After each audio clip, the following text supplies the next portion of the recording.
I was torn between the two names for my album. I was gonna name it either Never Lie to My Raps or Lil Herb, but I'm leaning more towards Lil Mm. Herb because it's like I'm closing that chapter of and I'm gonna get a little more deeper into the meaning because we speaking about it, and you know what I'm saying, I fuck with Double XL. I'd rather get y'all the exclusive anyway.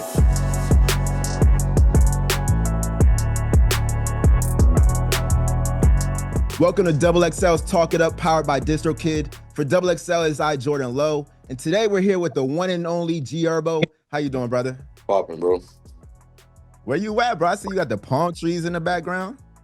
I'm in LA right now, man, living that Cali life. I'm chilling with the family. I'm about to barbecue and shit. You know, I be hitting the grill in my spare time, man. What you about to put on the grill? I got some steaks, chicken, burgers, hot dogs. You know the usual. Are you throwing down? Some All right. salmon, veggies. Yes, sir. I bet. Well, first off, I want to start with the G Herbo app. What made you want to launch in the first place? Was it about ownership, staying close to the fans, or was there something else deeper behind it?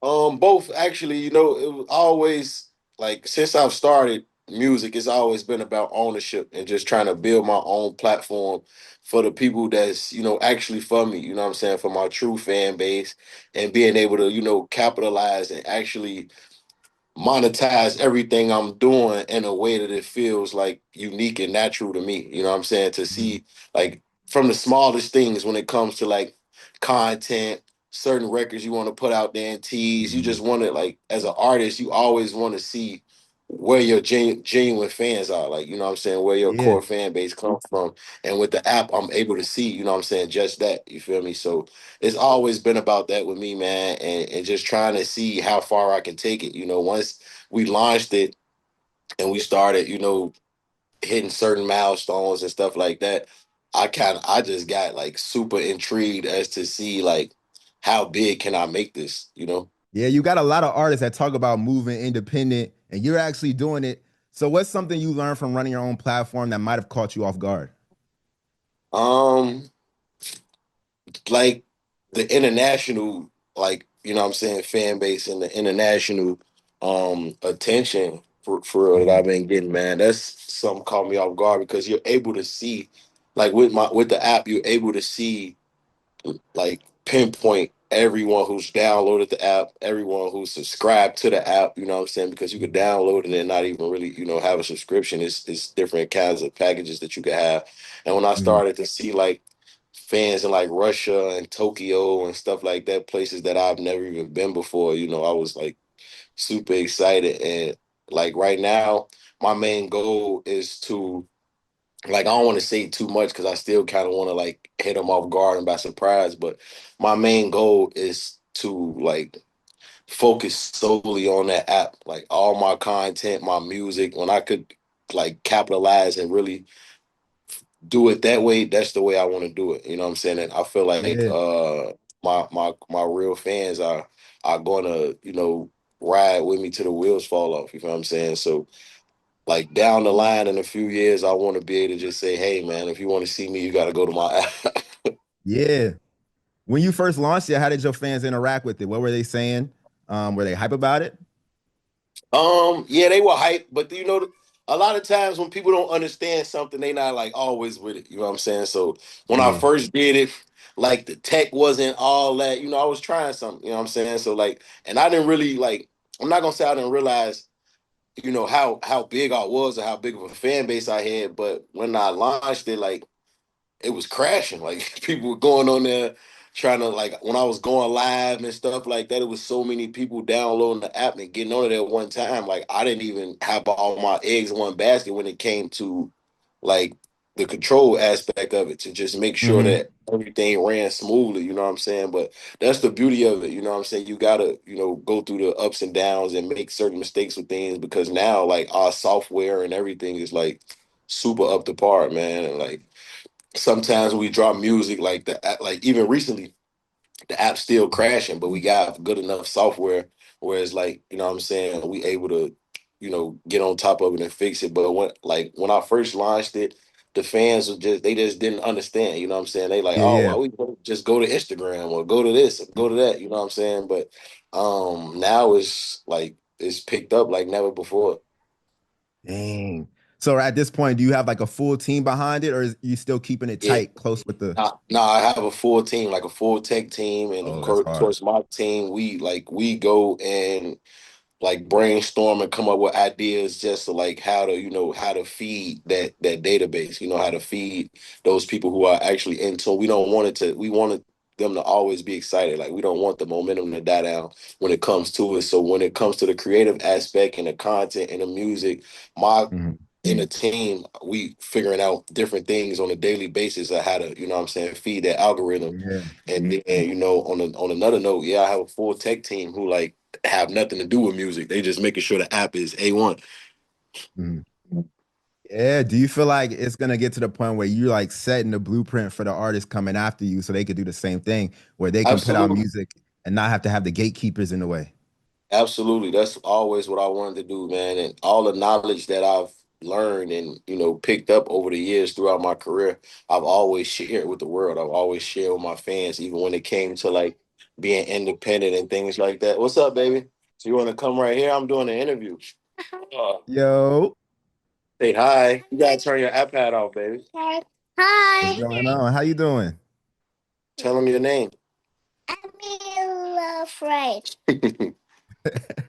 I want to talk about how you brought back Welcome to Faze Land this April with the anniversary edition. Um, what made you want to revisit that tape and not just re-release it, but add new songs to it?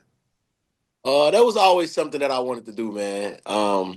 Like because my fans, especially, I be in like in my comments and stuff like that. Like I'll be reading what the fans say and that and stuff.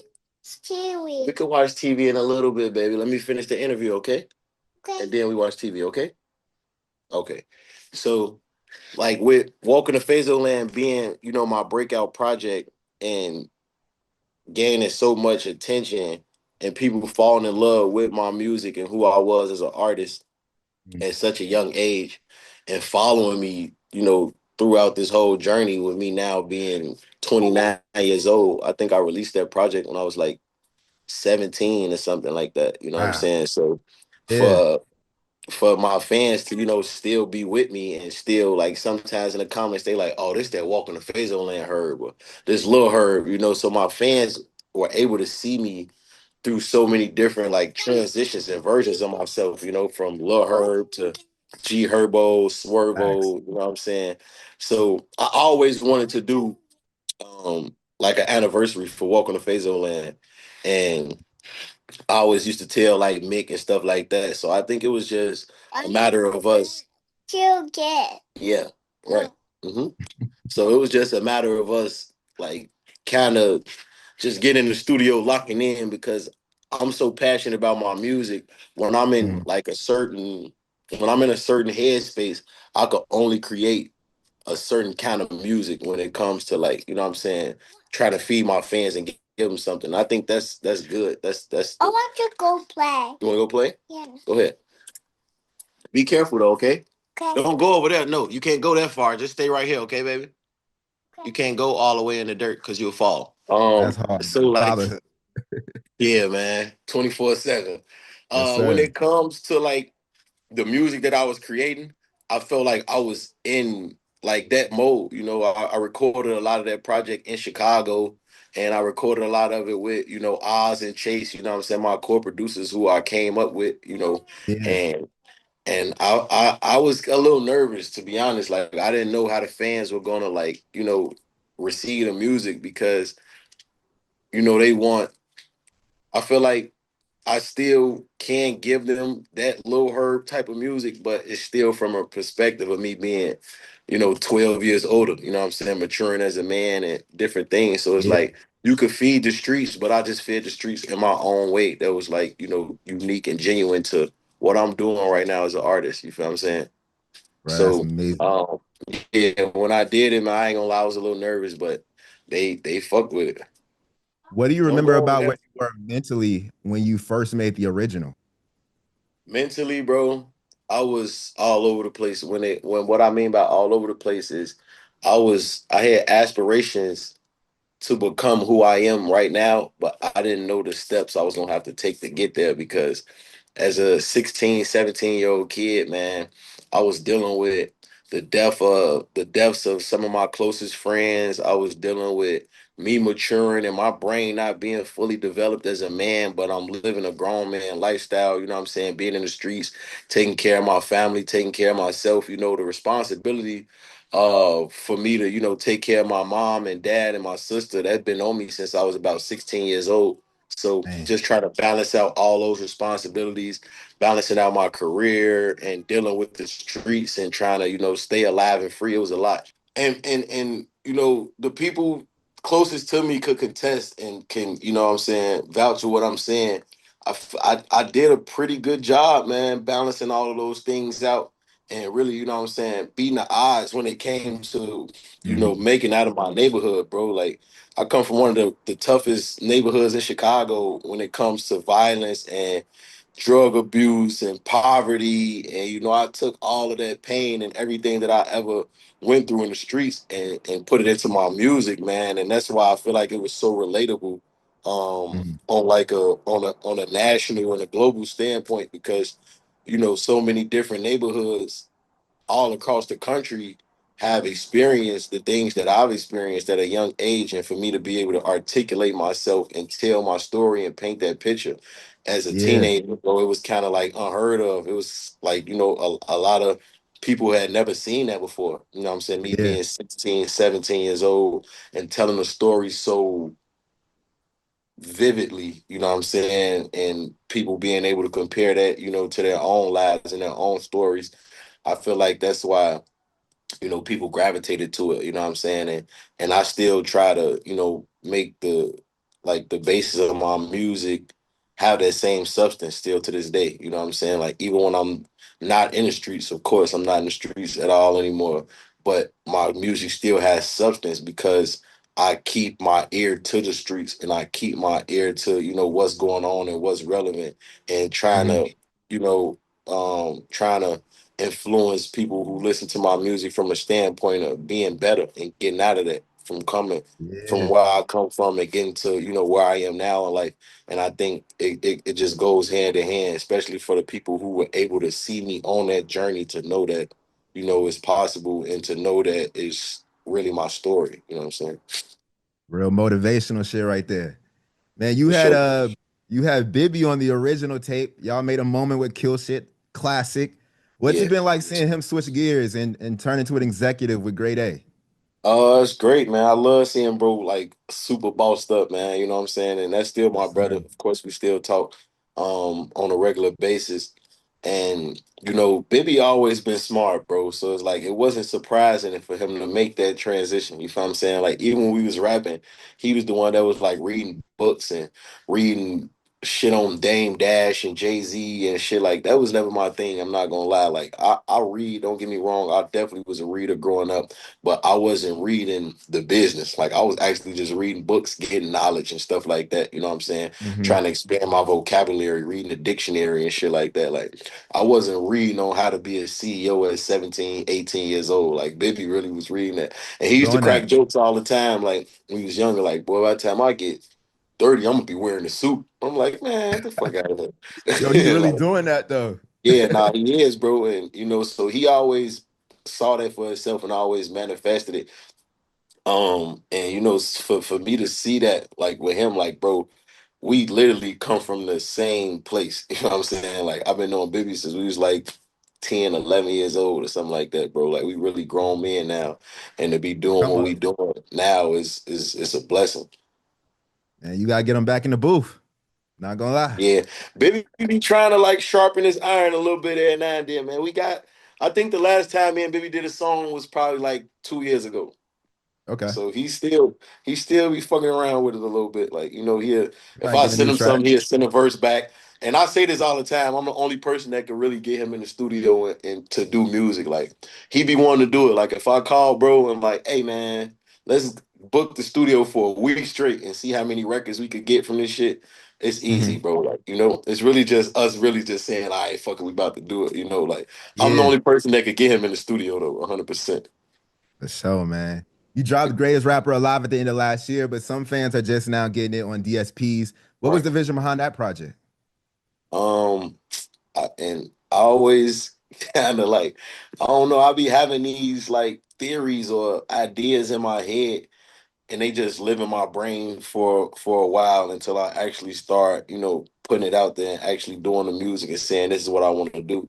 So Hmm. for Greatest Rapper Alive, man, that came about on some shit like I just wanted to drop a project for the fans, like strictly for the streets and my core fan base. Like I wasn't even thinking about it going on DSPs, or I wasn't thinking about it gaining national attention. Like I literally was on some shit like I'm about to feed my fans, the real Lil Herb, G Herbo fans that want to hear me rap. You feel what I'm saying?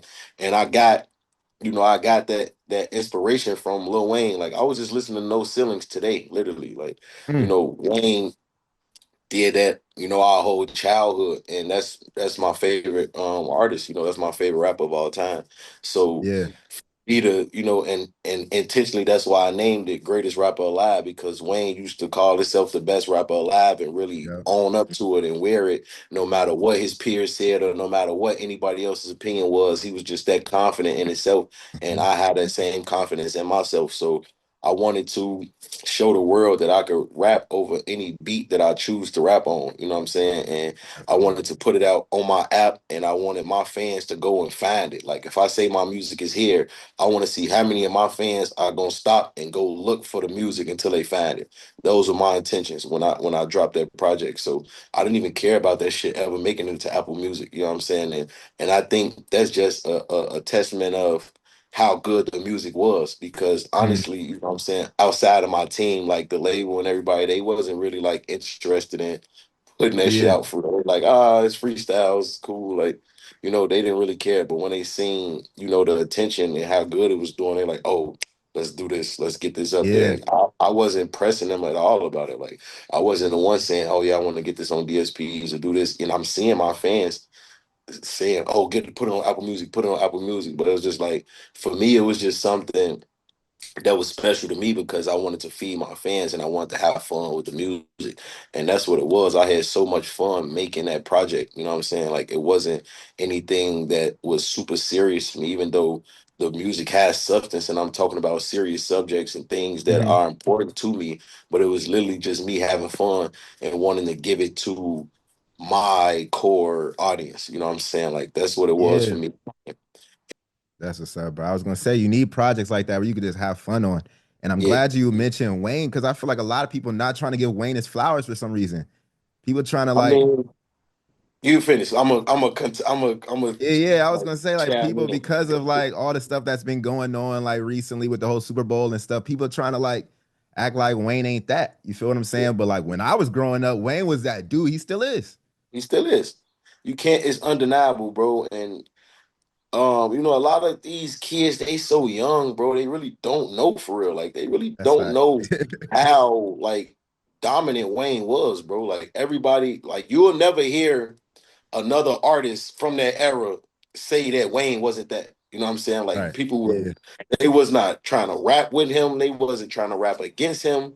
They wasn't trying to say, "Oh no, you not the best rapper alive." Like literally, Wayne was the best shit smoking. Period. You know what I'm saying? Facts. For a long time. You feel me?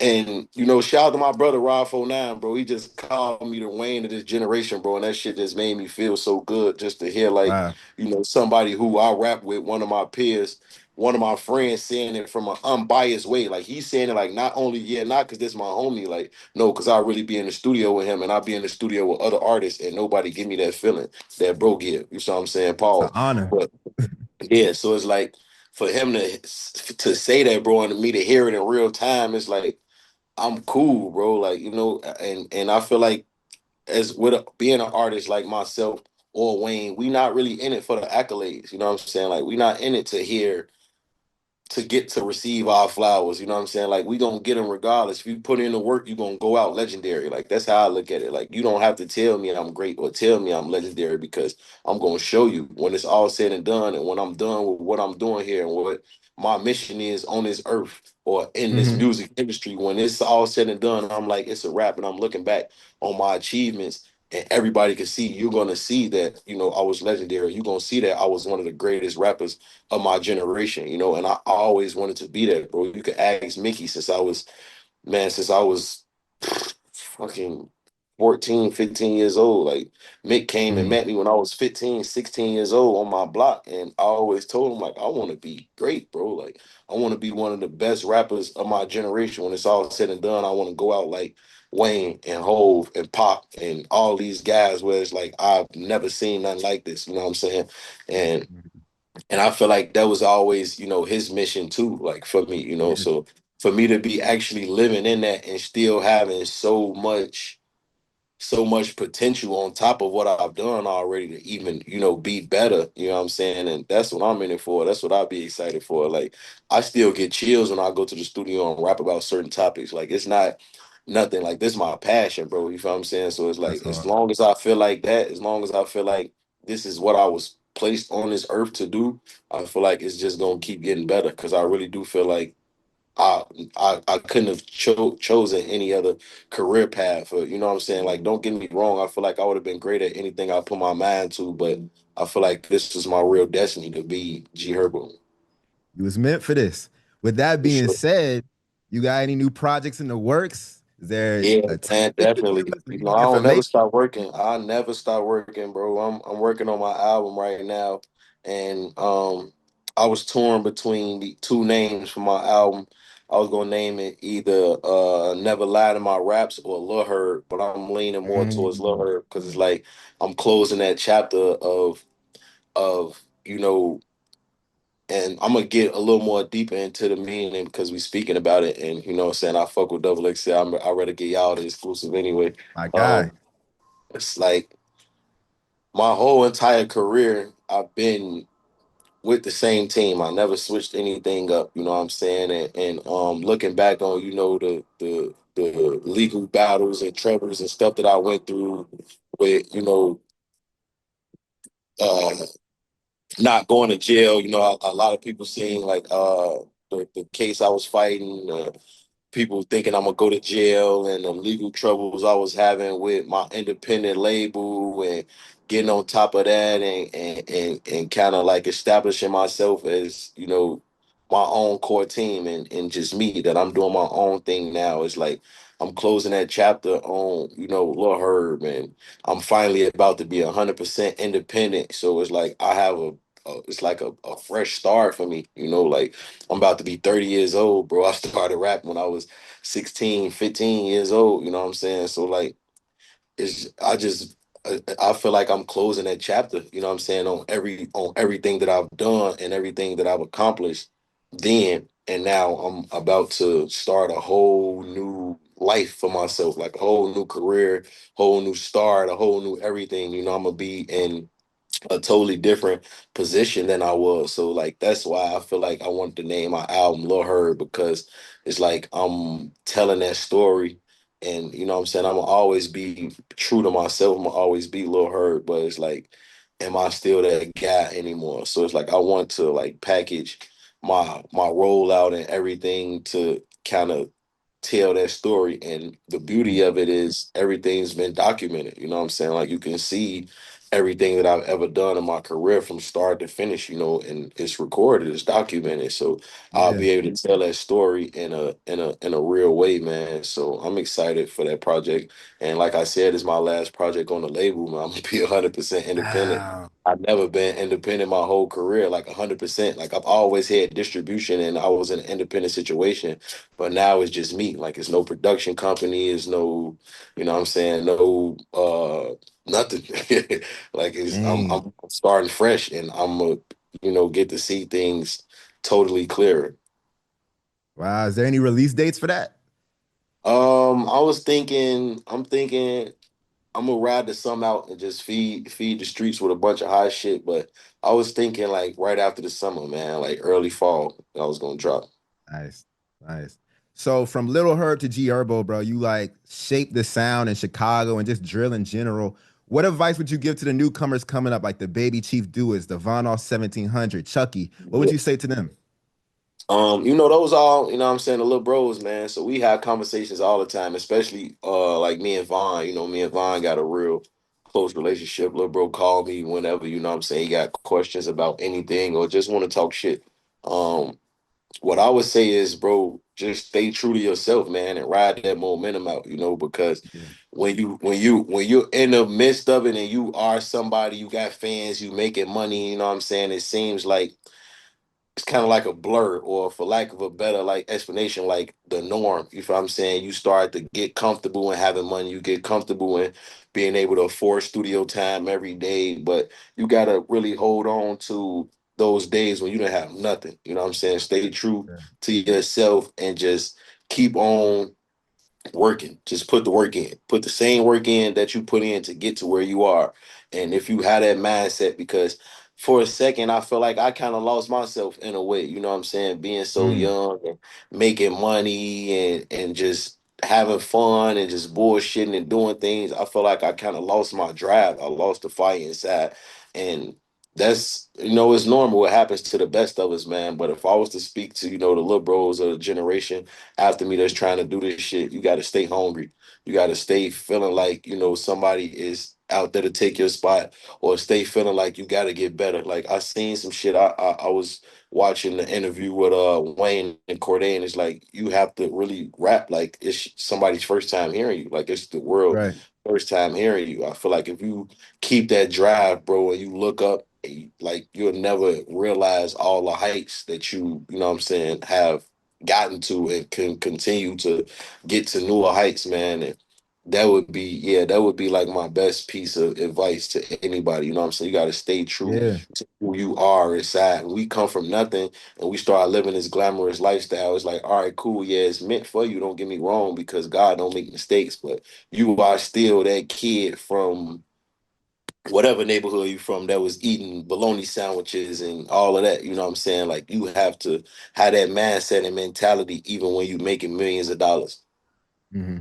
Yo, and for real, I think anybody can take that advice for real. You just got to apply it to your situation. You know Right. what I'm saying? But Exactly. this double XL, so we got to talk about it. Next year is the 10-year mark of the 2016 double XL freshman class. Wow. When you think back to that moment, like what stands out the most to you? Um, I'm not even being biased, but I do feel like that's the most elite class, of double XL, because you gotta think about it. Everybody on that cover with me is like superstar status, like super, super, superstar status. You know what I'm saying? Right. And that's not to take credit from any other classes, but sometimes 10 years later, you will have maybe one, two, maybe three that's still doing their thing. Like, I feel like it's like eight, nine of us from that list that's still Right. like actively, what I'm saying, at the top of their game. And, it's just a blessing to be a part of that, man. You know what I'm saying? I had to make a double XL disc before I made the cover, man. You know what I'm saying? No, I'm just talking shit. But I've been at this for quite some time, man, and just to get the recognition, that we all want. You feel what I'm saying? Like, don't get me wrong, like I'm not out striving saying I need this or I need this accolade, I need it. But at the end of the day, you always want to be like rewarded for the work that you put in. You know what I'm saying? And I appreciate Double XL for that, because for my mom to just be walking into a random Walgreens and seeing my picture on a magazine, you know what I'm saying? Like that Mm, was that was a feeling that, I could never forget, you know what I'm saying? And Double XL gave me that feeling. So 10 years later is crazy, bro, because I was already rapping at a high level and having fans and doing all these things for at least 2 or 3 years before I even made that cover. So that just goes to tell you how long I really been at it, man. Like I really had a 13-year career, and there's still so much out there for me to accomplish, man. So, I just get all the glory to God, all the credit to God for bro.